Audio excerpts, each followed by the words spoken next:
Bonjour, de retour au Forum des projets urbains 2022 au Palais des Congrès de Paris. J'ai le plaisir d'être en compagnie de Morgane Colombert, directrice de projet au sein d'Efficacity. Bonjour. Bonjour, je vous en prie, présentez-nous Efficacity et la solution que vous présentez. Alors, Efficacity, c'est un institut de transition énergétique créé en 2014, qui est un institut dédié à la ville durable et donc qui a pour objectif de créer, de développer au travers de programmes de R&D, différents logiciels, différents outils, différentes méthodes pour accompagner les acteurs de l'aménagement dans la transition énergétique et climatique. Et parmi finalement les outils ou les logiciels qui sont aujourd'hui les plus aboutis, c'est tout ce qui va concerner l'échelle du quartier.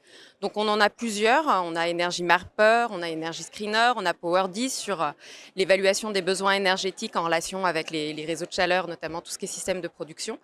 Et moi aujourd'hui, je ne vais pas vous parler de ces trois premiers logiciels, mais je vais vous parler d'Urban Print, donc un outil, un logiciel qui s'appuie sur l'analyse de cycle de vie et qui a pour objectif d'accompagner les acteurs des projets d'aménagement urbain dans l'évaluation environnementale de leurs projets, que ce soit dans le neuf, en rénovation ou mixte, et ceci dans les phases amont de conception, puisque ce sont dans les phases amont que l'on a le plus de leviers, de choix possibles pour permettre d'influencer sur l'impact environnemental des projets d'aménagement urbain. Donc en cela, Urban Print, il s'appuie sur l'analyse de cycle de vie, mais pour permettre justement cette utilisation en phase amont, il s'appuie sur énormément de bases de données, d'enrichisseurs, comme on les appelle, pour vraiment faciliter l'utilisation dans ces phases amont de conception. Donc aujourd'hui, on a un logiciel ergonomique qui permet vraiment d'accompagner du mieux possible les acteurs de l'aménagement. En quoi ce logiciel s'inscrit dans la stratégie d'Efficacity? Alors, il s'inscrit dans la stratégie d'Efficacity, puisque, comme je vous le disais, l'objectif, c'est vraiment de développer une chaîne de logiciels qui accompagne les différents acteurs de l'aménagement. Donc là, c'est un des outils, on va dire, phares de la maison qui est commercialisé depuis septembre et aujourd'hui qu'on vend à différents bureaux d'études pour accompagner les aménageurs. Mais il y en a d'autres aujourd'hui qui sont commercialisés, comme Power10, et d'autres qui arriveront en 2023 sur le marché. Donc comme Energy Mapper, qui permet de caractériser, localiser les sources d'énergie renouvelable et de récupération, ou encore comme Energy Screener, qui lui va commencer à finalement faire l'analyse des impacts environnementaux de différentes type source d'énergie renouvelable. Cette solution, elle répond à des enjeux pour les collectivités, pour les aménageurs. Quels sont-ils?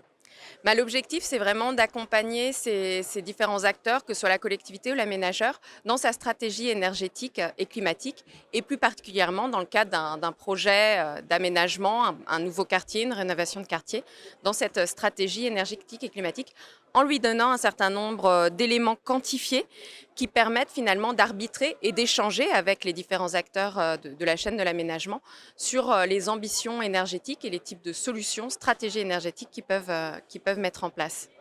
Vous avez des exemples concrets, j'imagine, à nous présenter? Alors oui, alors je ne vais pas prendre un exemple précis parce que ce serait sans doute un peu complexe dans la situation, mais aujourd'hui on accompagne ou on a accompagné une soixantaine d'opérations qu'on appelle opérations pilotes, qui nous ont permis à la fois dans les premières, il y a 2 ans, de tester le logiciel et d'améliorer celui-ci pour faire en sorte qu'il réponde au mieux aux besoins, mais aussi de commencer à tirer un certain nombre d'enseignements. Et ce qu'on peut dire sur la base de ces différentes opérations que l'on accompagne, c'est déjà que c'est vrai qu'on est vraiment sur un outil d'aide à la conception. Donc souvent, ça permet de mettre en évidence que certaines solutions sont peut-être, en fonction du contexte, plus ou moins pertinentes. Ça permet aussi de fixer souvent des objectifs qui vont être atteignables pour les promoteurs, c'est-à-dire que l'aménageur ne mette pas en place des contraintes beaucoup trop exigeantes alors qu'il ne met pas en place les moyens à l'échelle de son projet pour que le promoteur puisse y répondre. Donc tous ces éléments-là, on commence à avoir des retours plutôt positifs là-dessus. Ça permet de plébisciter aussi cette échelle du quartier et les indicateurs qui sont associés à cette échelle quartier. On ne fonctionne plus uniquement en performance carbone ou performance énergie par mètre carré de bâtiments construits. On peut avoir une analyse vraiment à l'échelle quartier. Et il y a une attente assez forte autour de ces de ces jeux logiciels et de ces méthodes d'analyse à l'échelle quartier. À la fois une attente forte parce qu'on pressent que ça va permettre d'avoir une réflexion à l'échelle quartier, mais aussi d'un point de vue pédagogie, accompagnement, parce qu'on sent qu'il y a besoin finalement encore de communiquer sur ce type de solutions, de méthodes, quel type de décision ça permet de prendre. Donc c'est pour ça que je suis aujourd'hui, pour pouvoir montrer que ça existe, c'est faisable et que c'est possible.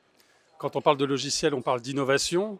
La suite? La suite, donc oui, aujourd'hui Urban Print, donc ça c'est le premier logiciel qui permet d'implémenter la méthode quartier énergie carbone, donc a été développé avec le soutien de l'ADEME. Mais par contre, en effet, c'est pas un logiciel ou une méthode figée dans le temps. L'objectif, c'est vraiment d'être toujours dans une logique d'amélioration continue.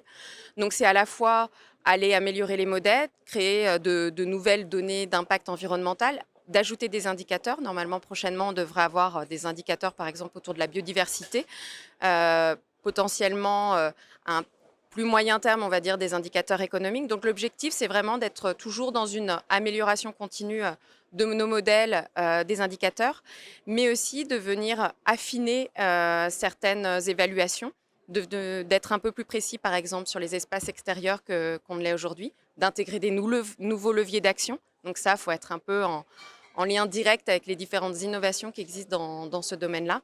Mais donc oui, c'est un outil qui n'est pas figé dans le temps. Et par ailleurs, toujours dans cette volonté de communiquer, de former sur cet enjeu de l'évaluation énergie carbone à l'échelle quartier, il y a l'objectif d'aller vers la création d'une forme d'observatoire qui permettent de mettre à disposition de tout un chacun l'ensemble des informations que l'on peut collecter, analyser dans le cadre des différentes opérations pilotes que l'on suit. Donc ça, normalement, cet observatoire, l'objectif est de pouvoir avoir au moins les premières bases et les premiers éléments sur le premier semestre 2023. Merci Morgane, c'était un vrai Merci plaisir à vous. d'en savoir plus sur Efficacity. Passez une bonne journée au Forum des projets urbains. À très bientôt. À très bientôt, Au merci. revoir.